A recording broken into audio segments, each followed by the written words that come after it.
Awesome. I'm going to go ahead and get us started. We're a minute or two past the hour. So I just want to say welcome. Thank you so much for joining us. I am Shelby. I'm the event specialist here with CVT, and I think this is going to be a really great conversation today. We're going to be talking about recent policies in the US that are impacting immigration and refugees and asylum seekers and human rights globally. I'm joined by a really amazing panelist of my colleagues today. We're going to hear from Ali Beckman, our senior clinician for external relations, Yumna Rivsi, our senior policy analyst, and of course, our president and CEO, Simon Adams. We will have plenty of time at the end to answer any questions that you have and be in conversation with you. So please, at any time throughout the call today, feel free to use the Q&A button that's at the bottom of your screen to ask questions of our panelists. You can also use the chat box on the right-hand side of the screen. So without further ado, I'm going to go ahead and turn things over to Simon to get us started.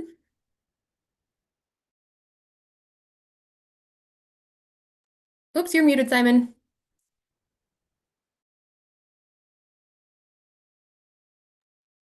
I think you muted me. Now I can't talk. Every staff member's dream that they can mute me whenever they want. Um, it's good to see everybody, and thank you all for joining and for coming here. Uh, a few things have happened since we last talked in May, and I just want to kind of run through them real quick. First of all, you'll probably remember that because of the executive orders and the cuts to foreign aid, there was a point at which we were very worried that the US government was not going to pay its bills, including the money that was already owed to us. And at one point, that money amounted to about $2.3 million. I'm happy to report um, that through continual pressure, including legal pressure, we have managed to be paid almost all of that money. The second thing I want to talk about is that we were not prepared to just take the blows inflicted upon us and to walk away from the work that we consider to be incredibly important, especially in this moment in history.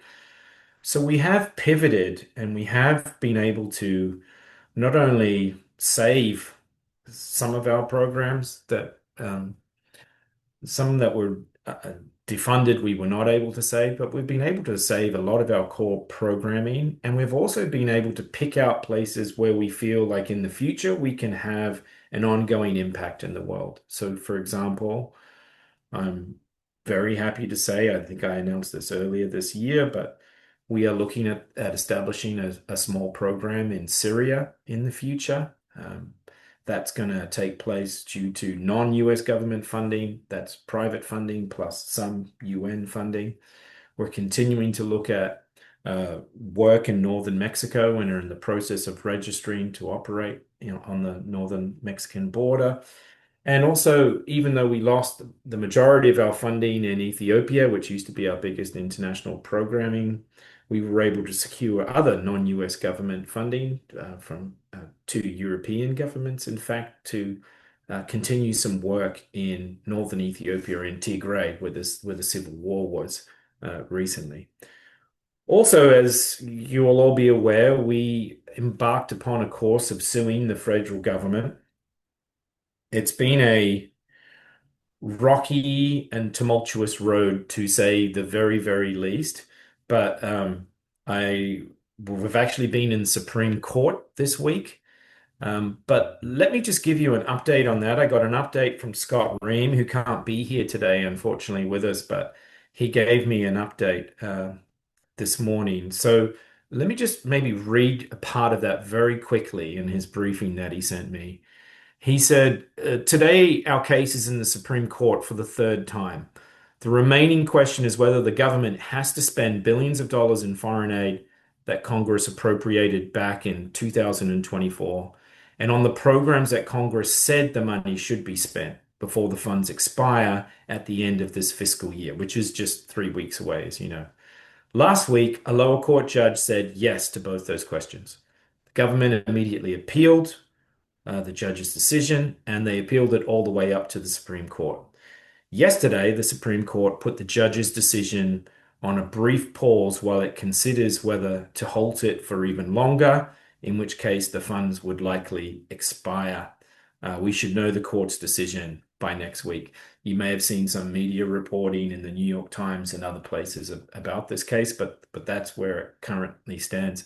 Given everything that's happening in the court, I must say, personally, I'm not incredibly optimistic about us getting a positive finding. But we will keep battling it out for as long as it takes. And on that note, I did want to, before I throw to Yumna, maybe just mention that, some of the things we've been thinking about as an organization recently in terms of policy and politics in the United States at the moment. I feel very strongly that we're living through a new age of impunity and indifference to the suffering of others, a new age of authoritarianism where performative cruelty has now become government policy. And I also think in the midst of all of that, we are engaged in an historic battle of ideas. And the stakes are enormous. They're enormous for us, they're enormous for our clients, they're enormous for our sector. And I think they're very important for the future of the United States as well. And as some of you may know, I actually live in Brooklyn in New York, and from the roof of my building, you can actually see the Statue of Liberty out in New York Harbor. She's very small and very far in the distance, but you can see her. And, these days, sometimes at night when I'm standing on that rooftop, the thing that I think about is about Emma Lazarus's poem, which is engraved on that pedestal, about give me your tired, poor, huddled masses yearning to breathe free. And, I wonder, what would Emma Lazarus make of masked ICE agents forcibly abducting people off the streets of American cities? What would she make of National Guard troops being deployed to Washington, D.C., or potentially to Chicago and other American cities? What would somebody like George Orwell think of the language and the politics around something like Alligator Alcatraz? And what would those people expect of us in this historic moment that we're all kind of confronting?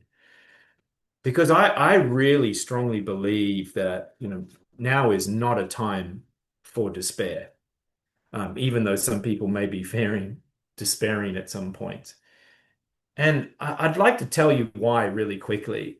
Because of my job, I get to travel the world and I see resilience and I see hope everywhere, even in the most remote refugee camps, even amongst people who have every right not to feel hopeful because they've survived torture, war, and other unimaginable cruelties. And, I was really struck recently by uh, an article that was on National Public Radio, a story that was on National Public Radio, where it quoted a leading political scientist, Thomas Weiss, great guy. He lives in Chicago, incidentally. But Tom commented how many NGOs in the United States are falling into the classic authoritarian trap of what he describes as anticipatory silence. That is to say, they're trying to be compliant and not provoke the Trump administration as it sort of systematically picks the humanitarian sector off and tries to dismember elements of civil society and the rule of law. And in that story, NPR actually noted and mentioned us by name, saying that the Center of Victims of Torture sort of stands out for its willingness to resist this trend by publicly speaking up for our clients, torture survivors, for refugees more generally, and for the humanitarian sector. And that's one reason why we've been suing the Trump administration and doing the various other things that we're involved in. Because despite the funding cuts, despite everything that is happening, we will absolutely not be silenced. And there's no question of that. And maybe just as a bit of news in relation to that as well, this Saturday, CVT is actually going to be presented with the 2025 Freedom from Fear Award by the Roosevelt Institute in New York. The Roosevelt Institute, of course, linked famously to President Franklin Delano Roosevelt. And I'm very proud to accept that award on behalf of all our staff around the world, and on behalf of our clients as well. But I think it's a recognition not just of our organization. I really truly believe it's also a recognition of this community of commitment, of you, of our supporters, and of the people who help sustain us emotionally, politically, and financially in some cases as we confront everything that's going on in this country. So why don't I just leave my comments there for now? And I'm now going to hand over to Yumna, who's in our Washington, D.C. office. Thanks so much, Simon. And hello to everyone joining us. Thank you for taking the time out.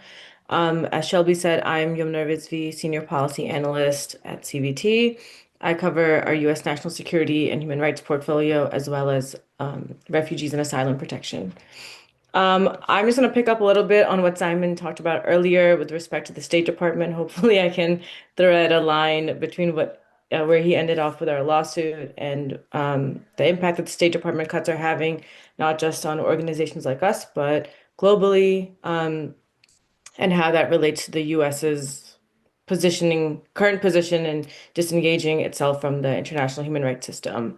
So as Simon mentioned, the cuts, and as I just said, the cuts are not impacting just us and other organizations, but the entire human rights system that the U.S. built in the post-World War II era. We're seeing it disengage itself fundamentally from the system. I was in Geneva 2 weeks ago for meetings as the U.S. was supposed to come up for its Universal Periodic Review in front of the UN Human Rights Council.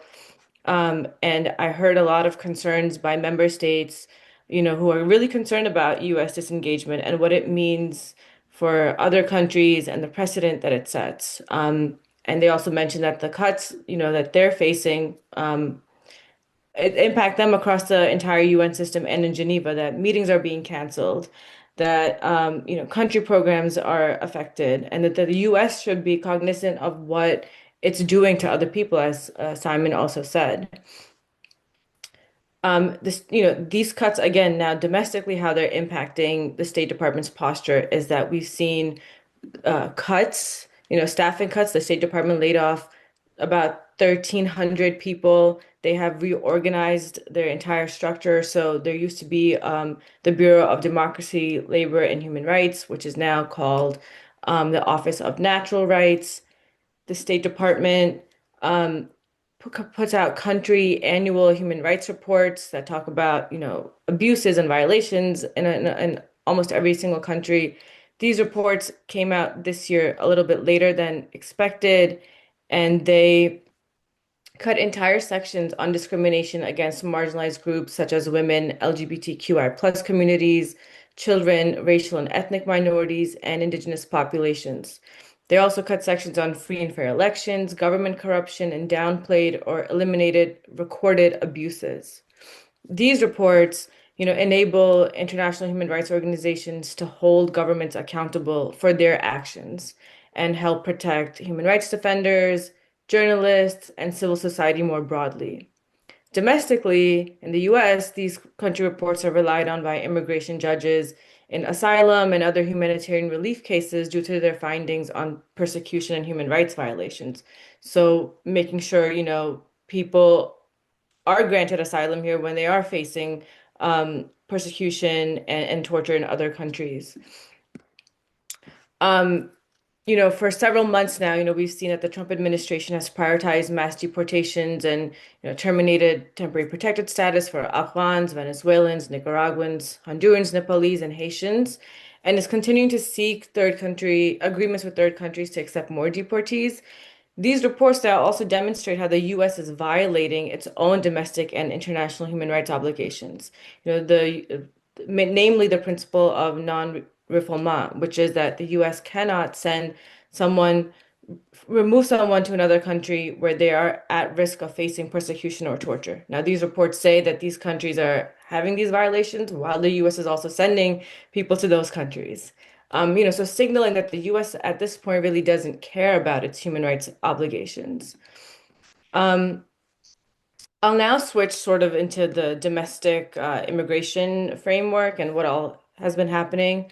So, domestically, the administration has relied on racially discriminatory interior enforcement and violations of due process to round up immigrants. We're seeing a militarization of law enforcement and immigration detention. It started off with sending people to Guantanamo, now third countries, and now we're seeing, the National Guard out on our streets here in DC, in LA, possibly Chicago, Baltimore. Detention centers are at capacity of, I believe, 60,000 plus it is now. People are sleeping on the floor. They don't have access to adequate medical care. They're denied access to food and water, held in solitary confinement. They are opening up other military bases now to house immigrant detainees. So Fort Bliss, there's reports of other bases in Indiana and in New Jersey. I'm sure folks have seen or heard about Alligator Alcatraz, the remote location in the Everglades, with the idea that it would be so deeply isolated that it would be impossible to escape, and that it's such an awful place that people would want to self-deport. The people complained about maggot-filled food, flooding floors, insects, poorly functioning air conditioning, and being kept in cages. Um, for those, who are following or not following the litigation around it, the DHS now is saying that it is moving detainees out of the facility to comply with the district judge's order only because it violated federal environmental law, not for any other reason, unfortunately. And so what we're seeing is that this administration is largely CVT's analysis, and sort of to expertise into this discourse, has largely been that the administration is building on a legacy of the US's post 9/11 abuses, for which there really hasn't been any meaningful accountability. And they're using this to frame immigration as a national security and counterterrorism concern, scaring immigrants while vilifying them to the broader public. And we've seen this with, again, the use of Guantanamo, the most recent, strike in Venezuela, uh, the thinking that designating an organization as a foreign terrorist organization allows the US to carry out, use of force or drone them, and the use of war powers like the Alien Enemies Act. And we're situated, CBT finds itself situated in this unique position with our expertise on national security and immigration, and we've done quite a bit to bridge this knowledge gap. Again, so for example, I was in Geneva earlier in June, where I was on a panel with the special rapporteur on independence of judges and lawyers, as well as a special rapporteur on migrants, to talk about the legacy of Guantanamo and threading that line all the way to CCOT in El Salvador. How Guantanamo was used, how it's being used now, and again, like what the thinking and war powers that the US is currently relying on to carry out these violations against immigrants. Um, and I will end there, and I will pass it to Ali to pick up the rest on the immigration side. Thank you, Yumna, for all of that. Hello, everybody. My name is Ali Beckman. I am Senior Clinician for External Relations here at CVT. And what I'm going to focus on for the next 5 or 6 minutes is specifically the ways in which that very small, limited pathway that has existed for survivors of torture and human rights abuses, so our clients, to come to the United States, and how those systems have been even further decimated over the last couple of months, even since we all met last. So one of the things I like to talk about is how there no longer is this immigration line to stand in. There's not this, I mean, I think a lot of people think you put your name down, you wait, you come quote unquote legally, and there's just not this list. There's no Ellis Island where people land and register and come through. And in fact, prior even to this administration, immigration policies have become increasingly complicated over the years. I think our um, Betsy, who works in communications, would agree with trying to put out like a small thing about asylum, and we can never do that because there's so many caveats and particularities and like all of this sort of bureaucracy around it. I mean, in some ways, it reminds me of other big systems in the US, like healthcare, for example, that has become so complicated. There's all these rules about who can access what. There's nobody to just call on the phone to figure it out. So it's already quite a complicated system. But that complicated system did have some pathways through which some survivors of torture and other human rights abuses could come to the United States. And I want to just spend a few minutes on three of those and how they've been sort of further impacted by the current administration. So I'm going to talk about something called temporary protected status.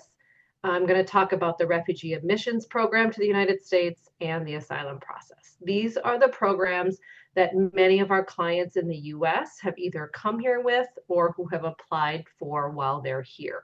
All of them are legal things to apply for. The current administration has attacked all of these. And again, it's only gotten worse since if some of you were at our last meeting on this a couple of months ago. So let me start with, and I'm going to be very brief on all of these. Let me start with temporary protected status, or TPS. TPS is a temporary benefit granted by the Secretary of Homeland Security.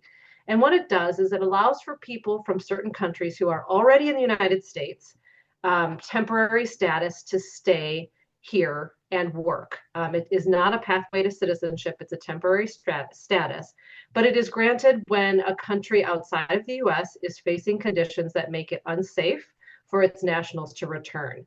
This could be because of things like armed conflicts, hurricanes, other environmental disasters. So at the end of the Biden administration, there were 17 countries that were designated with TPS status. So individuals who had arrived here during a certain time from these countries were allowed to stay here while those conditions existed. And in total is up just over 1 million people. Since the Trump administration started, they have terminated 7 of these statuses from different countries, and there's many, many more set to expire in the coming months. These are countries like Afghanistan, Cameroon, Venezuela, Haiti, Honduras, where there is either ongoing conflict or current significant human rights abuses. I will say that there is lots of ongoing litigation, like a lot of the stuff that's happening across the country, specifically to TPS, lots of litigation trying to fight for folks to be able to stay here. Okay, next I'm going to talk about the refugee program. So refugees are another pathway of protection that people can come to in the United States. Folks are heavily vetted already in a second country outside of their original country.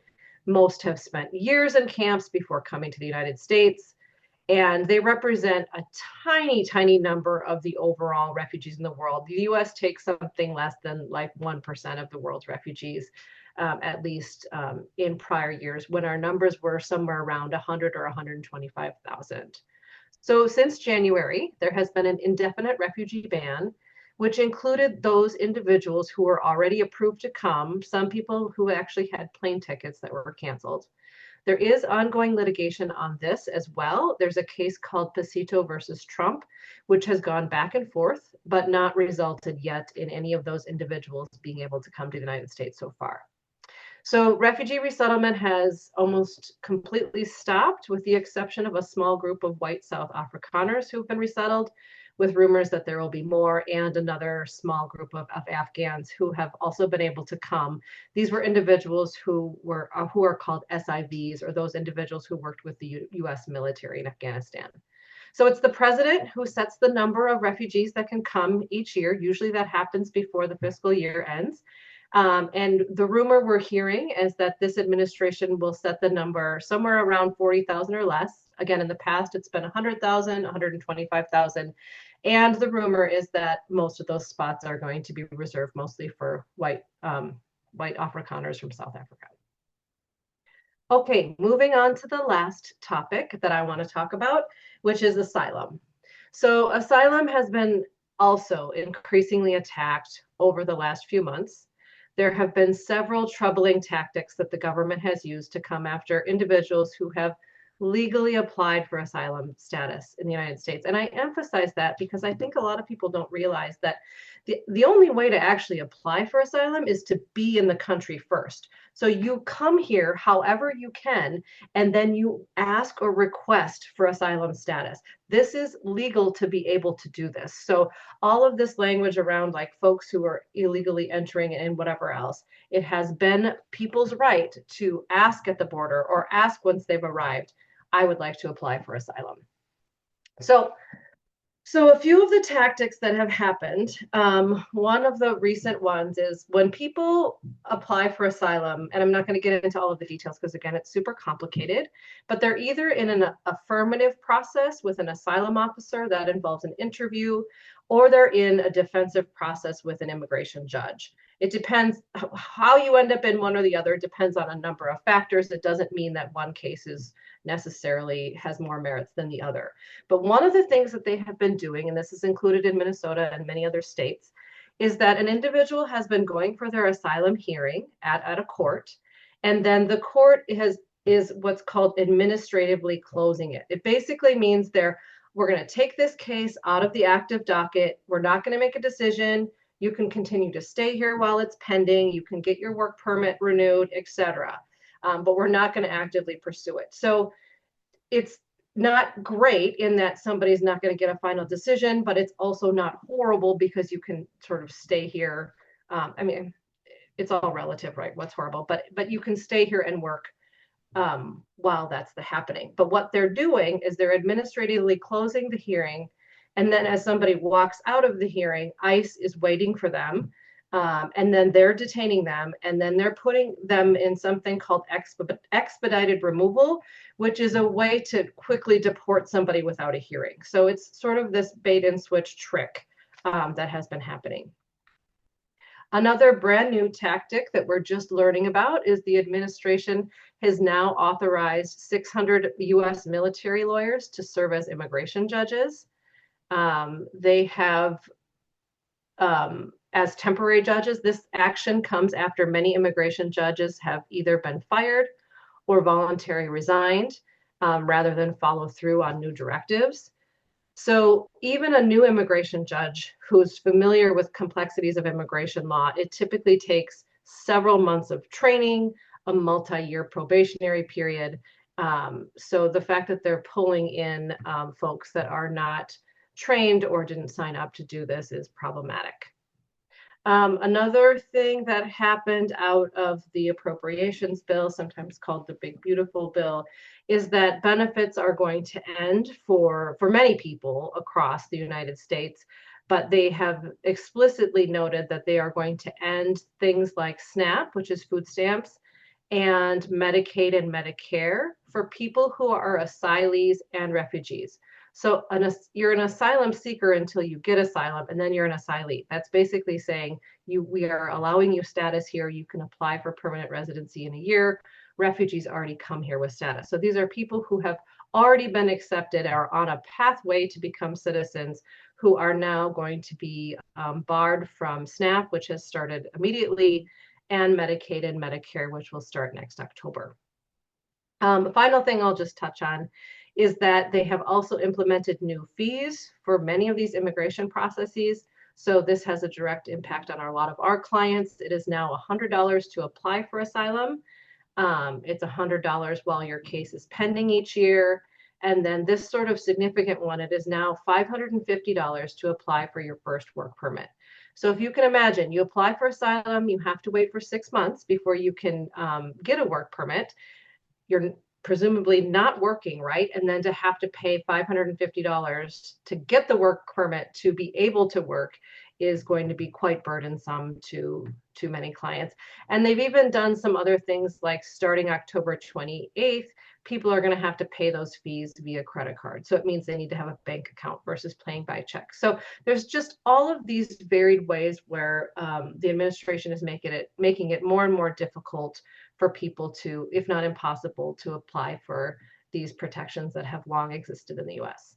All right, I've talked enough. Let me stop there and turn it back over to, I think, you, Shelby. Yes, thank you, Ali, for that, and thank you, Yumna and Simon. I know those weren't particularly uplifting or joyous remarks, but I think it just appropriately reflects the reality of the current world that we're living in and the situation that many of our clients here at CVT face. I'm going to go ahead and open it up for Q&A. We've got about 30 minutes to be in conversation with all of you, so I'm going to go ahead and invite all of our speakers to come back on camera. Um, I'm gonna go ahead and start us off. Simon, let's just do kind of a quick level setting at the beginning of our program. You kind of talked a little bit about where CVT is expanding our work, in a few areas where we've secured some new funding, but I know a lot has changed since January and even since May. So do you mind just giving like a super quick overview, and status update on CVT's different programs? Where do we still have programs? Which programs were forced to close because of funding cuts? And just kind of give us a quick recap of CVT today. Yeah, so in January, with the executive orders and the basically the destruction of USAID and the destruction of State Department foreign aid funding, we lost about $20 million in US governance and contracts that funded work in different parts of the world. And it did mean that we had to close down, for example, our program in Jordan, which has served Syrian survivors and survivors from different parts of the Middle East for the past 17 years. There's a very good uh, article about that on and about that program and its legacy on our website if you're interested. We also had to shut down, as I mentioned, most of our programming in Ethiopia, which at that time was our largest program. So our program in Gambela, which serviced South Sudanese refugees and programs with some Eritrean refugees, and then with a bunch of internally displaced people. But as I said, some of that work was able to restart because of other non-US government funding. So those were the two programs, I guess, that were immediately the hardest hit. But as of today, right now, at this moment, we and again, it's not to say these programs have not been affected by the cuts. They have, and in some cases, we've had to scale back. But we are still working in Kenya. We are still working in Uganda. We are still working in Ethiopia.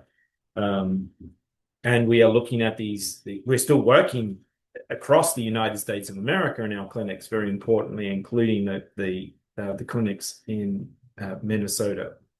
And we are also looking at, we're still in Iraq. We're looking at expanding that work, as I said, in Syria, in northern Mexico, potentially in Thailand for work with refugees from Myanmar as well. So sorry, that wasn't probably as quick as you would have liked, but there's a lot to get through. No, I think that was perfect.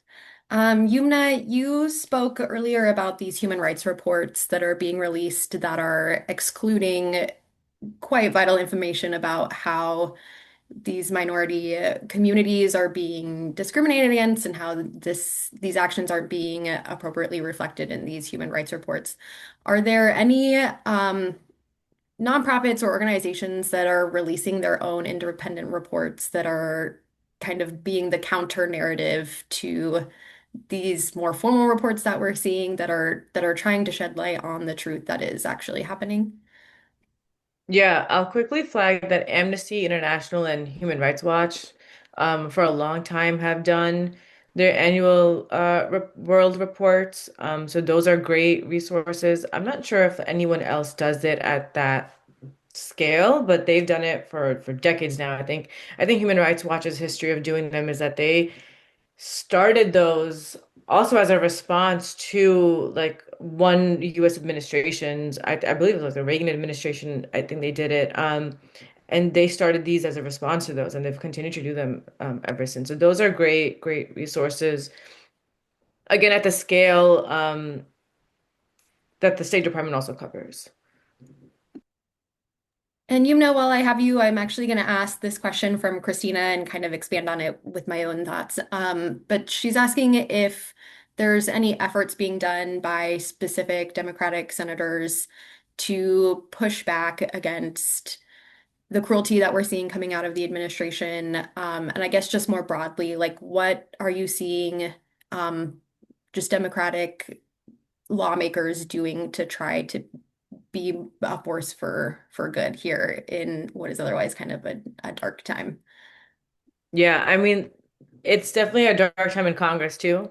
We don't have the Senate. Well, Democrats don't have the House or the Senate, so they're up for a fight. But they are fighting. They are trying. So a couple of things that I'll point to quickly is on the human rights reports themselves. Senator Shaheen and a few others on the Senate Foreign Relations Committee have introduced a bill that would require many of the things that were cut from the report to be a statutory requirement.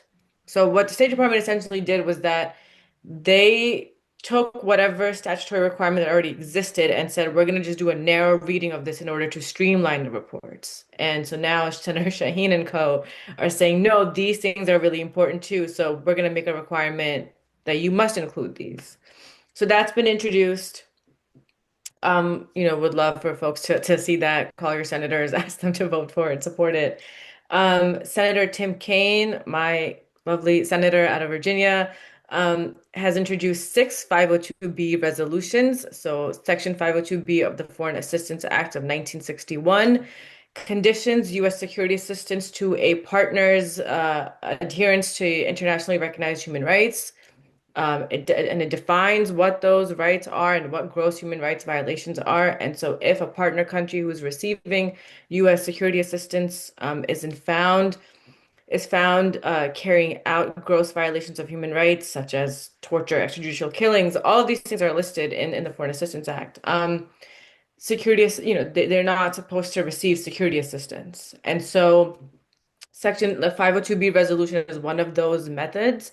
Essentially, what would happen is that Senator Kaine introduces this resolution. If it gets passed, the State Department has 30 days to submit a report on that country's human rights conditions and any other, information the resolution has asked the State Department.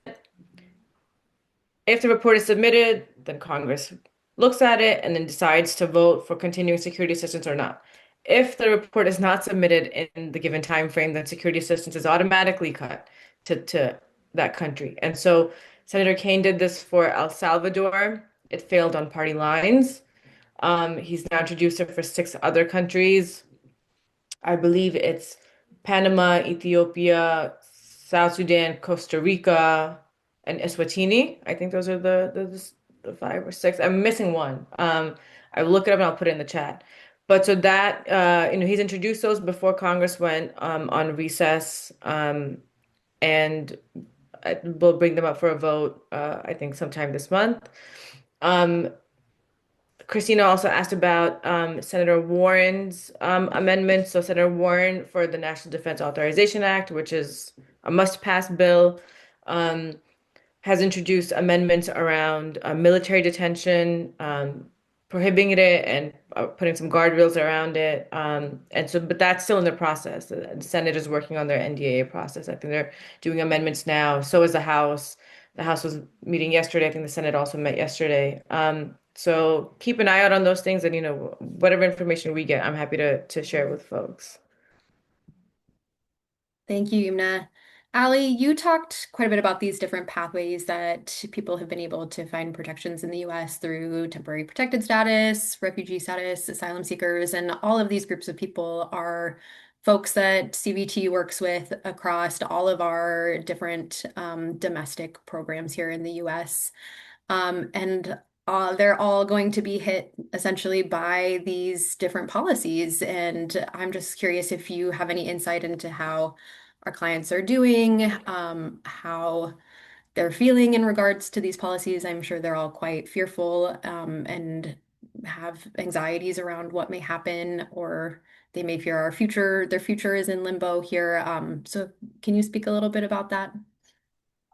Yeah, I actually connected this morning with two of our clinicians, one in our program here in St. Paul and another individual who works in our Mariposa program in Arizona. And just to give a little shout out to them, these are my esteemed colleagues who are bracing the brunt. These are the frontline workers who are meeting with our clients on a day-to-day basis, trying to provide information and comfort and just holding a lot right now. And here's what they told me. They said our clients' mental health has declined quite a bit, that, we go through different stages when working with clients, and basically everyone has returned, or most people have returned back to just trying to get folks feeling stable, and feeling safe, which is hard. A clinician told me that clients are presenting with heaviness, uncertainties about the unknown circumstances, and the ongoing policy changes. They have seen a rise in suicidality, depressive thoughts, anxious thoughts, fears and worry that the life they've established or have been trying to establish is going to be uprooted at any time, as as well as, and coupled with, and this makes a lot of sense to me, is confusion. There's a lot of confusion about how you're supposed to play by the rules. Like, what are you actually supposed to do? How are these things being implemented? Um, a couple of other interesting things from clients. They are increasingly saying they're experiencing racism and xenophobia at the workplace from colleagues. They're feeling like they have to pretend like they're already a citizen. They're feeling like they have to pretend that they voted for individuals in the current administration. Another clinician noted that clients are staying with us much longer, where she may have seen people for, a few months. This is in our Mariposa program. It's now over 9 months.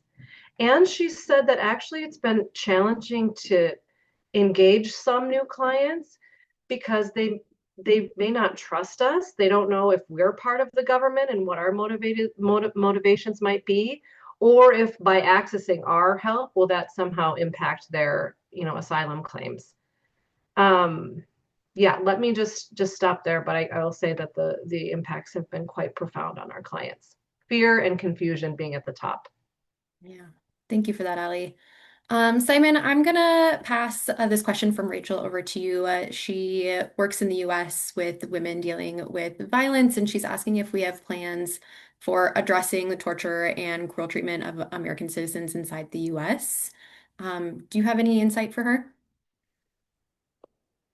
Maybe just a quick answer, which is one of the things that we have been looking at, is first of all, to follow on a little bit from what Ali said, we have clients who come from afar, who come from other countries, but come to the United States, but are now living in this environment. Some of whom have accents like I do and don't sound like an ordinary American, some of whom, for reasons of race or the way that they dress or whatever, stand out. And we are seeing that they feel increasingly under threat. And we are hearing more about, things like being arbitrarily stopped by police or ICE or whatever. So I think that's something we're looking at. But yes, we are also increasingly concerned about the conditions that people are held in when they're detained by ICE or when they're sent to one of these countries that they don't come from, whether they're sent to CCOT or somewhere else. And so I do think that that is something that I have to be a little bit careful about what I say, but we are actively exploring how we might be able to do more in that space. Let me just leave it at that. Yeah, thank you, Simon. Yumna, I'm going to pass this question over to you. Just given the current situation in Afghanistan and the challenges that are faced by refugees and survivors of torture, are there any international resources available to support these communities and reduce the risks that they're facing? Um, hmm. That also might be something Ali can answer too. I want to pass it to Ali first while I think of something, but I think look, there's a lot of other organizations, similar to CBT that are doing this work. We're not everywhere. And so but there are organizations in other places, IRCT is a good place to look. Their membership organization, the International, what is it, Rehabilitation Council. Simon, you're nodding your head. What is the for victims of torture? Is that what it is? Uh, International Council, I See, for yes, I think you've said it correctly. Okay. They are, a network of torture treatment programs globally, and so I think looking to them for resources would be really helpful to see who they partner with in Afghanistan, where we are their US partner, so whoever our counterparts would be. Um, the UN Voluntary Fund for the Victims of Torture is also a great place to look. They give small grants um, to organizations also like us to carry out this work. Unfortunately, I'm going to be the bearer of bad news again that the U.S. is also not contribute. The U.S. is the largest contributor to the UN Voluntary Fund and has not given their contribution for this year and may not, through their resistance package, give their contribution for the foreseeable future either. So, it's a tough time, but there are definitely, I think, organizations that are doing this work in Afghanistan and surrounding areas that I think can be looked towards. I'm sorry, I don't have a good answer off the top of my head. So something you were talking about makes me think about a question that often comes up, sort of related in this space, which is like folks hearing all of this information and then wondering, like, what can I actually do? And I had a couple of ideas, again, kind of related to what you were talking about, like, of course, there's always supporting organizations like our own. All of the things that I talked about in terms of what is happening in the US, so much of it is being actively litigated by these amazing immigration advocacy groups like the ACLU. There's another organization called the ILRC, the Immigrant Legal Resource Center. They are doing an outstanding job of keeping all of us updated on everything that's happening. So there's some great organizations out there to support. I think the second thing I would say is contact your legislators. They want to hear from you. People who are in district, call them up, tell them what you think, pick an issue or two. If you want some language about it, reach out to Shelby and I'm happy to send it to you. And then the third thing, if you're wanting to be sort of actively involved, more like boots on the ground, a lot of states are doing sort of two types of training. One is like a bystander training. So, what do you do if you're outside or in the public or whatever and ICE shows up? What are some of the things that you can do to be a good bystander? There's some great information about recording, about again, if you're in a public space, trying to get phone numbers, things like that, that I think are really could be really helpful. And there's also a lot of states are doing court accompanier training. So, like this example of when people have to show up for a court hearing or whatever else, having some people there and present to witness and document what is happening. So there's all sorts of ways, I think, depending on the way you like to get involved for folks to feel like you're doing something useful. Thank you, Ali. We'll actually have you off mute. We have someone asking, and it's okay if you don't know the answer to this, but they're just wondering what countries are represented among the clients that we have here in Minnesota, and if because of these policy changes, we're seeing a shift in what countries are represented, and if we expect to see a shift in continue across the next year, in terms of like the proportion of different countries represented among our clients here domestically. Yeah, I mean, so CBT has our clientele has shifted since 1985 when we started, depending on where sort of the conflicts are happening in the world. The majority of our clients now, if I'm not mistaken, come from East Africa, from West Africa, from Southeast Asia. I think those are the major areas. I mean, I think the biggest thing that has the potential to change is that if no new refugees are coming in, if no new asylum seekers are allowed in, how will that change? And that group of clients is mostly our Minnesota program. For our other programs, like our Mariposa program, that works with folks who have crossed the southern border, those folks are from all sorts of countries throughout Central America, South America, and even folks who've traveled all the way and have come up and over. So if you sort of track the countries where the largest human rights abuses are happening, that tends to be the clients that we see. Thank you, Ali. Simon, I'm gonna kick this question over to you. We have someone asking how other organizations can provide practical support for people who have experienced torture or face, serious security risks. Do you have any kind of like thoughts or advice on how other organizations might be able to support people that they encounter that are facing these kind of risks?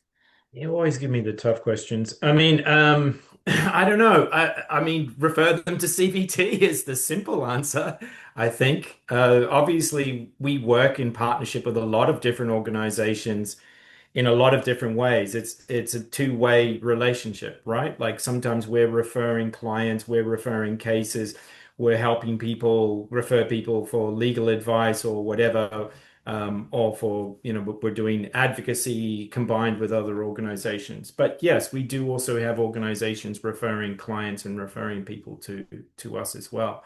I think there's a broader answer which is kind of an unsatisfactory answer, but I think it's the only true answer, which is we don't get out of this moment in history by all standing alone in our little corners.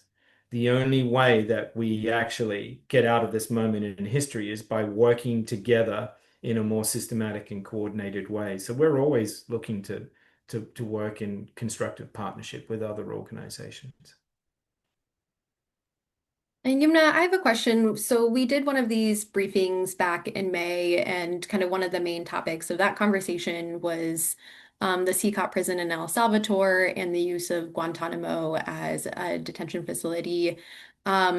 Is this still happening? Are we still sending people to Guantanamo and El Salvador, or are we seeing people mostly being detained at different facilities in the US, like Alligator Alcatraz, or being sent to other third countries in Africa, or elsewhere?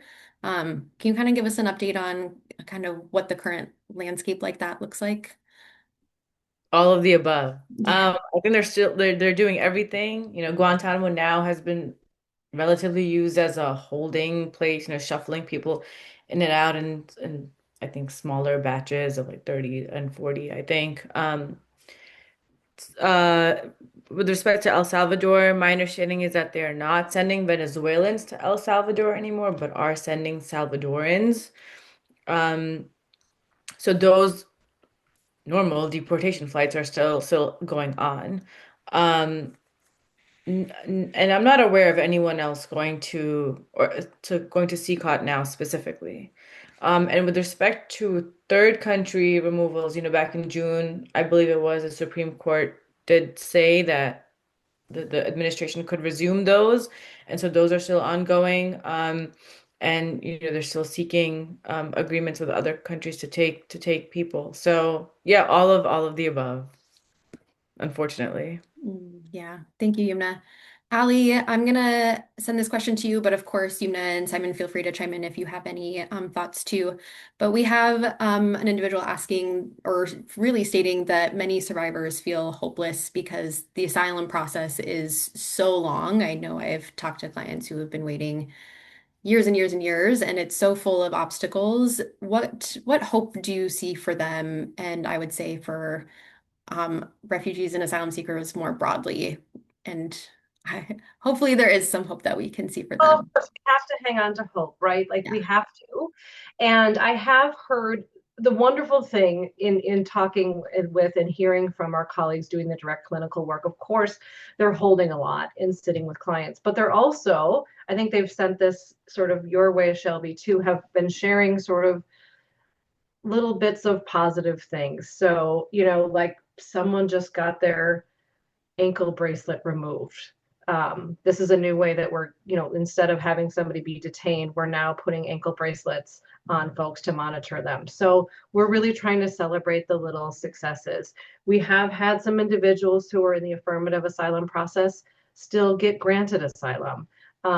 So, there are, it's tough. It really is. But like in a sense, that's kind of what we're here for right now, is to hang in there with folks, to provide as much information as possible, to fight the fight at different levels. One of the things that I really like about CBT, and I've been here for over 25 years now, is that we're trying to tackle things at different levels, right? Like, so we have the clinician sitting with the one individual holding all of that. And then we have folks like Yumna, like fighting the big fight with legislators and going and speaking at the UN. So we're trying to tackle it and have a presence at many levels, and that's very purposeful, right? Like you can't just do it at one place. So that's one of the things I go home with. I used to be a clinician, but I like sort of I can sort of think like, thank goodness there's people doing that work, which then frees me up to do the policy work. So Yumna and Simon, do you have anything to add about hope that we see?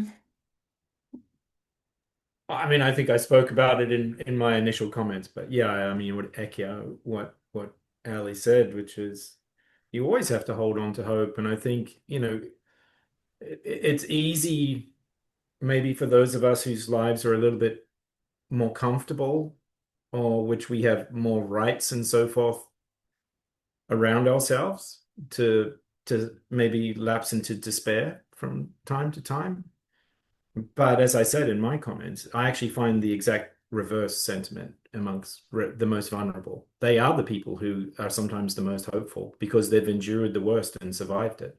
And so they are looking for those bright spots and they are continuing to believe. So that's certainly something that I hold on to.